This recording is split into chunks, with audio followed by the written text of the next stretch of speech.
Passenger rail agency Prasa has confirmed that its CEO, Lucky Montana, will leave the organisation with immediate effect. In a statement, Prasa says Montana's last day in office was yesterday. The parastatal says the board resolved that Montana will not be required to work the remainder of his notice period, which commenced on the 1st of June this year and was due to end in December. The move follows reports of Prasa acquiring locomotives which are unsuitable for South African rail lines. The locomotives built in Spain are allegedly too high for local tracks. 13 of the 70 locomotives have been delivered at a cost of 600 million rand. It was also revealed that Prasa ended up paying some 1.3 billion rand more for the trains, mostly due to inadequate foreign currency hedging. The former CEO lashed out at the media for the reports, which he said were sensational and inaccurate, with the company going as far as taking reporters on a 40-minute train ride to disprove the claims. Prasa maintained that it was the contact wire height underneath some of the bridges that had dropped due to a lack of maintenance. The company said only a handful of sites were affected. Then it also turned out that Prasa's chief engineer, Dr. Daniel Mtimkulu, is not registered with the Engineering Council of South Africa.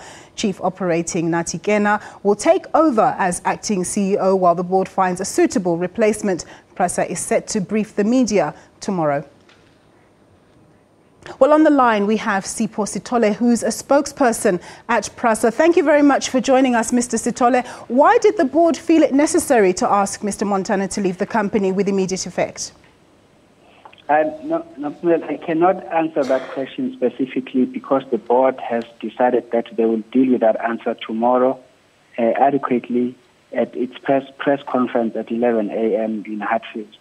I can only confirm the statement and clarify anything around the notice period. Mr. Sithole, what is it that you're able to tell us right now about the circumstances around Mr. Montana leaving the company?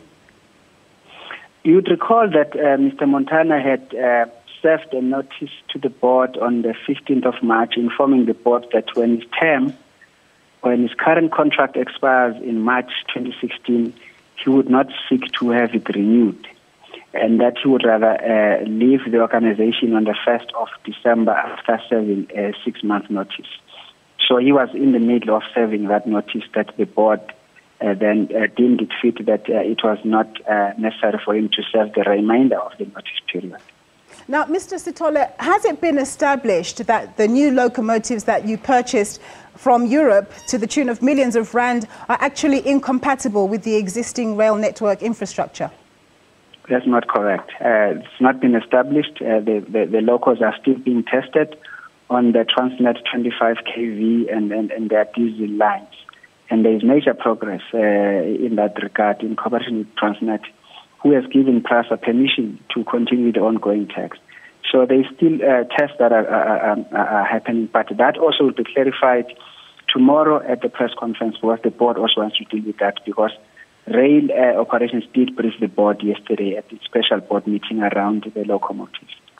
Okay, I feel like I'm having to try and preempt you on answers that you may not actually be able to give me. But yes, in relation to the allegations of around the 51 billion rand tender that Prasa gave out and about tender irregularities, is there an investigation going on around that right now? I'm not aware of that. I cannot respond to that, and I'm being honest with you. But if that question is put to the board, and if there is something like that, the board will respond to that question specifically. I'm only replying with regard to clarifying the issue around the early release of the Group Chief Executive Office of Prasa. Okay, if you could just tell us, lastly, a little bit about the chap who's going to be taking over, Nathi Kena. What's his experience and how long has he been at Prasa?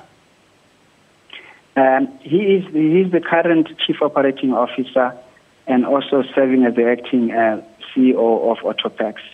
He has years of experience. He's been with this organization for quite some time. I can't give you the precise years that he has been, but he also has had stint with Patco buses.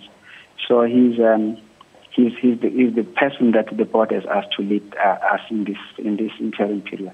Okay, Mr. Sithole, we thank you very much for your time. Hopefully we'll get more clarity tomorrow from the board. That was Sipho Sithole. He's a spokesperson at Prasa. Let's take a look at some reaction now on social media. Lighty Makaya says, what did Lucky Montana say about the board for him to get fired? How much money is he going to get? Khaleboy says, Lucky Montana has been under media scrutiny for a while. However, I believe there is more to him leaving before the end of his period notice. And Mandrangu Mahlangu says, Lucky Montana jumps the train. Ha ha ha. Ryan Cummings, Lucky Montana's career has seemingly derailed. Vita Bazantenhout says, there might be a light at the end of our tunnel, but unfortunately, no new train will fit into it. And Buxteezy says, and the heads begin to roll. Lucky Montana gets fired. Aish, it's hard. Ouch. Matlamola Gaba says, nothing new here. All SOE CEOs get fired for reasons not clear to the nation. And that's where we'll leave it. This is some of your views on what's happened. Eskom has announced Transnet